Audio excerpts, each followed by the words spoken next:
কি খনা, তুমি আচার্যদেবের উপহার ফিরিয়ে দিচ্ছ কেন? দাঁড়ান, ওর কথাটা ওকে আগে বলতে দিন না। বলো খনা। আমি তো আর শিক্ষা গ্রহণ করতে পারবো না, তাহলে এই কলম নিয়ে আমি কি করব? দেখো খনা, এই কলম ফেরত দেওয়া খুব সহজ, কিন্তু এই কলমের প্রতি সৎ ব্যবহার করা ততটাই কঠিন। কিন্তু আচার্যদেব, সে পথ তো বন্ধ করে দেওয়া হয়েছে। খনা, জ্ঞান আহরণ কখনো বন্ধ করা যায় না। জ্ঞানের প্রবাহ সর্বত্র। তোমার কর্তব্য সেই প্রবাহে নিজেকে ভাসিয়ে দেওয়া। কিন্তু আচার্যদেব, আমাকে তো তা করতে বারণ করা হয়েছে। কে আমাকে এই ব্যাপারে সাহায্য করবে বলুন? খনা, তুমি যা বলছো সবই পুঁথিগত বিদ্যার বিষয়। নিজের থেকে জ্ঞান অর্জনের কথা তুমি কিন্তু ভুলে যাচ্ছ। সে কিভাবে সম্ভব? ভগবান বুদ্ধের কথা ভাবো খনা। ভগবান বুদ্ধ নিজের চেষ্টায় নিজেকে নিজেই সর্বজ্ঞানী করেছিলেন। কিন্তু আচার্যদেব, খনার পক্ষে কি তা করা সম্ভব? অবশ্যই সম্ভব। এও তো প্রকৃতির বিধান। ভেবে দেখুন, তারারা খনার কত আপন। তাই খনার শিক্ষা গ্রহণ পদ্ধতি ভিন্ন হওয়াই শ্রেয়। কিন্তু এত ছোট বয়সে খনা। এক্ষেত্রে খনা ছোট না বড় সেটা বিচার্য নয়। আর তাছাড়া আপনি ওর মা। মা হিসেবে আপনি কিন্তু ওর মূল শক্তি, এটা মনে রাখবেন। আমি তাহলে এখন কি করবো আচার্যদেব? আশ্রমে আমার ছাত্ররা তারাদের জীবনকাল নিয়ে গবেষণা করছে, তাদেরকে আরো জানার চেষ্টা করছে। আমি চাই এই প্রাসাদেই তুমি সেই একই কাজ করো। এতে তুমি আরো কিছু শিখতে পারবে খনা। তাহলে কি আমার জ্ঞান আহরণ আবার শুরু হলো? আমার শিষ্যত্ব গ্রহণ করলে এটা আমি তাদের পড়িয়ে দিই।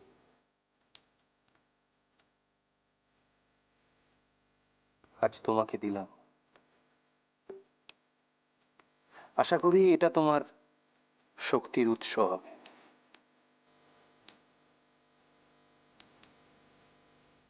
খনা, তুমি ঈশ্বর প্রদত্ত সন্তান।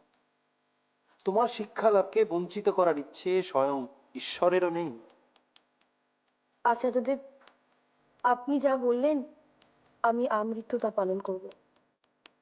খনার শক্তি সঞ্চারিত করতে আমি আমার শেষ রক্তবিন্দু দিয়ে সচেষ্ট থাকব। এখন আমি চলি। খনা, খনা হতাশ হইও না। মানসিকভাবে শক্ত থাকো জ্ঞান আহরণের জন্য।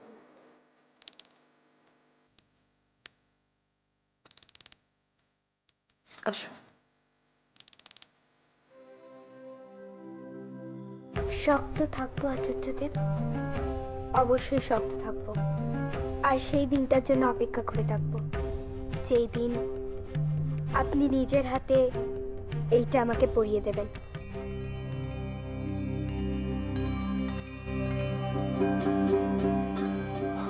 আসুন আসুন মাসুমা, আপনি এই সময় প্রাসাদে?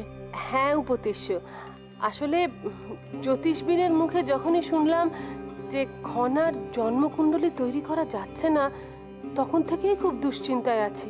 তাই হ্যাঁ মাসুমা, ঐশিকা তো বিশ্বাসই করতে চাইছিল না যে খনার জন্মকুণ্ডলী তৈরি করা সম্ভব নয়।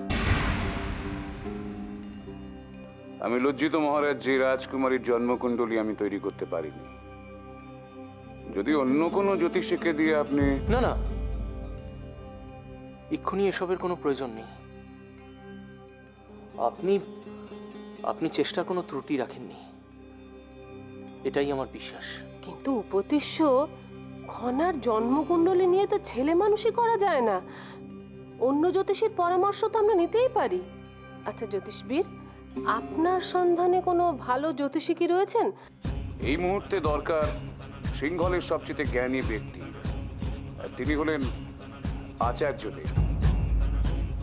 উপদেশ্য, এ তো অতি উত্তম প্রস্তাব। মাসুমা, বলছিলাম যে আমি আচার্যদেবের সঙ্গে কি কথা বলেছিলাম। উনি বললেন যে কি বললেন উনি? কি বললেন মহারাজ? তোমার যারা সন্দেহভাজন তাদের প্রতি লক্ষ্য রাখো। আসলে আচার্যদেব যদি রাজকুমারীর জন্মকুণ্ডলী তৈরি করেন তাহলে এটা প্রমাণিত হবে যে আমার এই বিদ্যে বুদ্ধি এই রাজসভায় আর কাজে লাগবে না। পদত্যাগ করাই আমার উচিত হবে, তাই না মহারাজ? না না, আপনার পদত্যাগ করার কোনো প্রয়োজন নেই।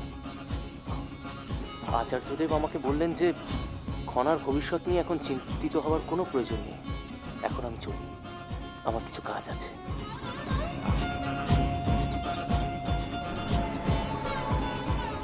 জ্যোতিষ্বর আচরণ কিরম অস্বাভাবিক মনে হচ্ছে।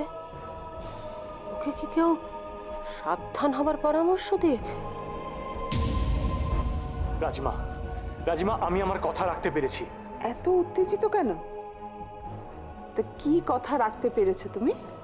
রাজিমা, নগণ্যটির হত্যাকারীর সন্ধান আমি পেয়ে গেছি। কে কে হত্যা করেছে? নগণ্যটিকে হত্যা করেছে জলদস্যু সর্দার। তার মানে খনার অপহরণ কাণ্ডের পর আবার আরেকটা ঘটনা। হ্যাঁ রাজিমা, কিন্তু এই খবরটা কতটা নির্ভরযোগ্য? অত্যন্ত বিশ্বস্ত সূত্রে পাওয়া খবর। ভুল হবার কোনো সম্ভাবনাই নেই। কিন্তু জলদস্যুদের আসল উদ্দেশ্যটা কি সেটা তো সেটা আমার কাছে একটা বড় প্রশ্ন রাজিমা। জলদস্যুরা এভাবে একটার পর একটা ঘটনা ঘটিয়ে চলেছে আর আমরা কিছুই করতে পারছি না। দেশের শান্তি শৃঙ্খলা এভাবে ভঙ্গ করার জন্য ওদের একটা কঠিন শাস্তি দেওয়া উচিত। ওই মহাকুণ্ডগোলার কারণে এখন তো সিংহলে পুনর্নির্মাণের কাজ চলছে। এখন তো সিংহলের প্রতি জলদস্যুদের লোভ হওয়ার কথা নয়। হয়তো অন্য কোনো লোভ আছে। অর্থাৎ ভেবে দেখুন, নগণ্যটিকে হত্যা করা মানে সিংহলের রাজকুমারের প্রেমকে হত্যা করা। তার মানে সে সিংহলের বিরুদ্ধে যুদ্ধ ঘোষণা করতে চাইছে।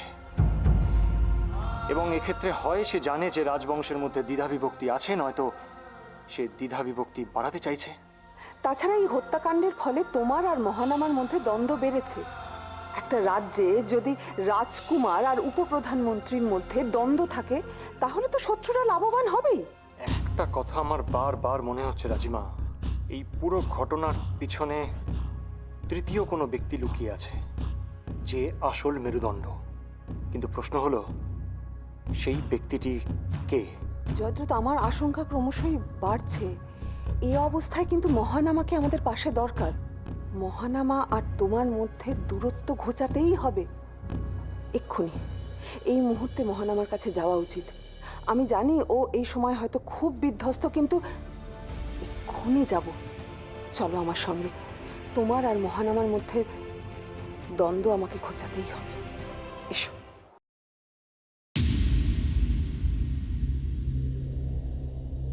কেন এভাবে আমাকে অবিশ্বাস করছো রাজকুমার?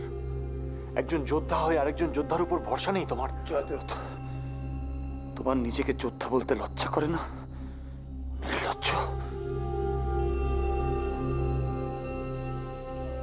শোনো রাজকুমার,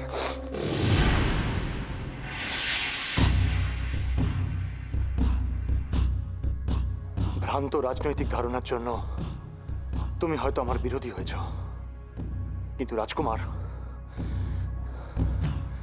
এই মিথ্যা দোষারোপ তুমি আমাকে করতে পারো না। মিথ্যা দোষারোপ? জয়দ্রথ, তুমি সব সময় আমার ক্ষতি চেয়েছ, খনাকে আমার বিরোধী করে তুলেছ। আবার তুমি আমার রাজকুমার, রাজকুমার, এ কি বলছো তুমি?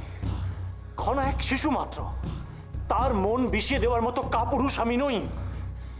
আর এই কথা ভুলে যেও না, তোমার মতো খনাকে আমিও ভালোবাসি। হ্যাঁ রাজকুমার, বিশ্বাস করো।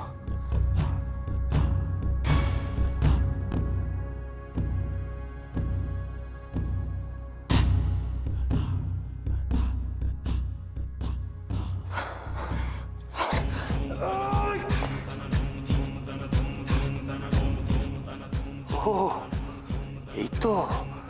এই তো প্রাসাদের দয়াময়ী মাতা চলে এসেছে। আসুন আসুন, এবার বলুন আমাকে আপনার কি কি বলার আছে। এবার নিশ্চয়ই আপনি একটা হত্যাকে সমর্থন করবেন। বলো মহানামা, বলো তোমার আর কি কি আমাকে বলার আছে সব বলো। তোমার মন হালকা হওয়া দরকার। ওহ, আপনি তাহলে নতুন কোনো পরিকল্পনা নিয়ে এসেছেন, তাই না? একটা কথা কি জানেন রাজিমা, এই নারীরা পুরুষদের চেয়ে অনেক বেশি রাজনৈতিক পরিকল্পনা করতে পারে, কারণ পুরুষরা তো এত ছলনা জানে না, তাই না? মহানামা, আজ তোমার কোনো কথাই আমাকে আহত করতে পারবে না।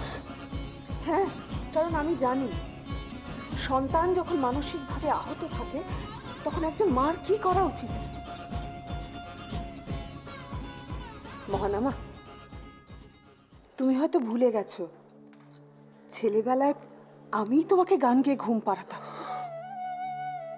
আজ আমাকে তোমার শত্রু বলে মনে হচ্ছে, কিন্তু আমি তোমাকে পুত্র সম দেখি।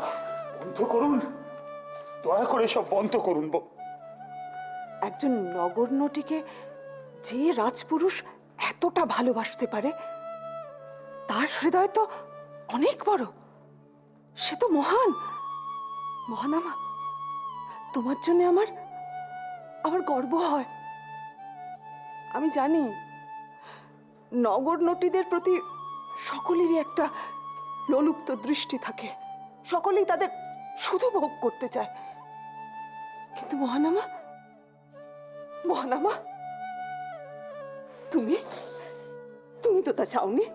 তুমি তাকে ভালোবেসেছিলে, তাকে সম্মান দিয়েছিলে। সব হারিয়ে ফেললাম রাজিমা, আমি সব, আমার আর কিচ্ছু নেই, আমি সব হারিয়ে ফেলেছি রাজিমা, আমি সব।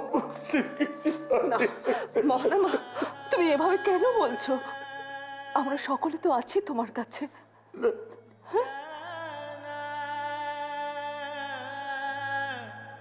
রাজিমা, আপনি আমার একটু উপকার করবেন। বলো। আপনি এই বিবাহের আয়োজনটা বন্ধ করুন। এই মুহূর্তে আমার বিবাহ করা সম্ভব নয় রাজিমা। আমি জানি তুমি মানসিকভাবে বিবাহ করতে প্রস্তুত নও। নিশ্চয়ই এ বিষয়ে আমি সকলের সঙ্গে কথা বলবো, কিন্তু তুমি আমার একটা কথা রাখবে? মহানামা, মায়ের জায়গায় যদি কখনো আমাকে ভেবে থাকো, হ্যাঁ মহানামা, আমার কথা তাহলে বিশ্বাস করো, জয়দ্রথ তোমার ভালোবাসার হত্যাকারী নয়। আমি জানি যে এটা উপযুক্ত সময় নয় এ বিষয়ে কথা বলার, কিন্তু তোমার মন থেকে সন্দেহের মেঘ আমাকে দূর করতেই হবে, সেটা প্রয়োজন। রাজিমা, এই ষড়যন্ত্র, পরিকল্পনা, রাজনীতি এসব থেকে আমি দূরে থাকতে চাই। অনুরাধপুরম থেকে আমি কিছুদিন বাইরে থাকতে চাই রাজিমা। আমি বুঝতে পারছি এই অবস্থায় তোমার মানসিক শান্তির প্রয়োজন আছে। বেশ, তাই হবে।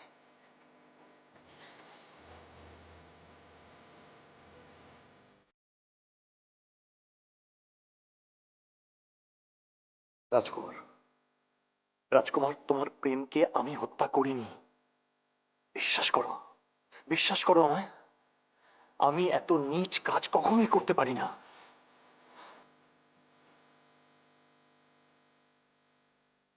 নগরনটীর হত্যাকারীকে শনাক্ত করে আমি তোমার কাছে আনবই।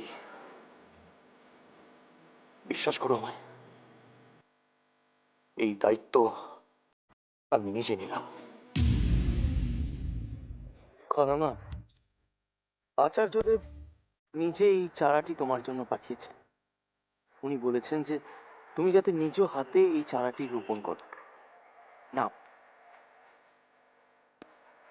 কিন্তু বাবা, আচার্যদেব কেন আমাকে এই চারাটি রোপণ করতে বলেছেন? রাজকুমারী, তুমি সিংহলের ভাগ্যলক্ষ্মী, তাই স্বয়ং আচার্যদেব চেয়েছেন তুমি সহস্রে বৃক্ষরোপণ করো। খনামা, এবারে তুমি ঈশ্বরকে স্মরণ করে চারাটা রোপণ করে ফেলো।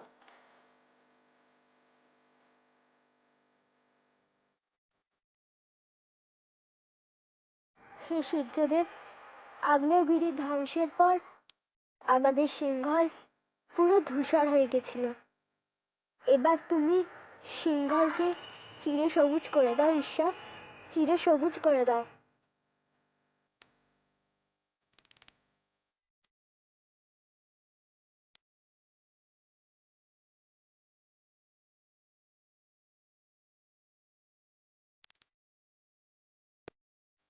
মিহির, এসো, এবার তুমি এই গাছের গোড়ায় জল দাও।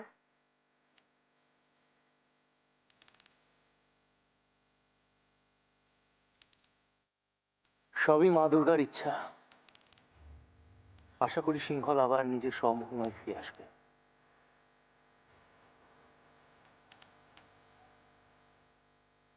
কি হলো মিহির, এই বৃক্ষরোপণে অংশ নিতে পেরে তুমি খুশি নাও?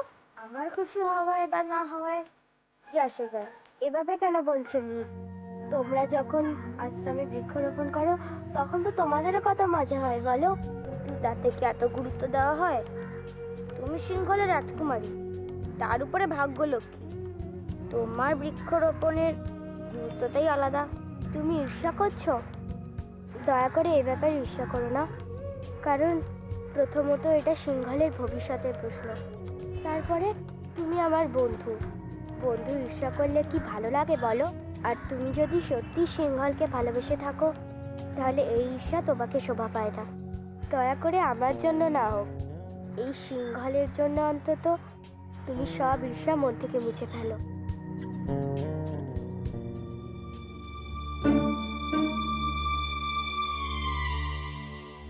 এখনো গুপ্তচর এলো না কেন? এখানে এভাবে থাকাটা বিপজ্জনক। যদি কেউ দেখে ফেলে। কে কে? উপপ্রধানমন্ত্রী মশাই, তুমি এত দেরি করলে কেন? জানো তোমার জন্য আমি এখানে কখন থেকে অপেক্ষা করছি? আমি দুঃখিত উপপ্রধানমন্ত্রী মশাই। প্রধান কে জানতে পেরেছো? কি হলো, উত্তর দাও। রাজকুমার। হ্যাঁ জানি, ওই প্রধান নামক ব্যক্তি রাজকুমারের চরম শত্রু। তুমি শুধু বলো প্রধান কে? রাজকুমারী হলেন প্রধান।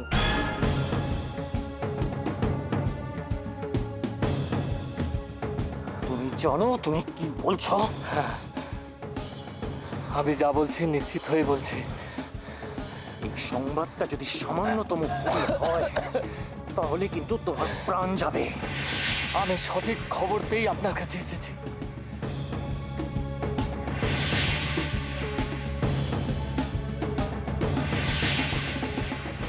ক্ষমতার লোভ এত মারাত্মক হতে পারে? রাজকুমার এতটা হৃদয়হীন? তাহলে কি খনাকে অপহরণ করিয়েছিলেন রাজকুমারী?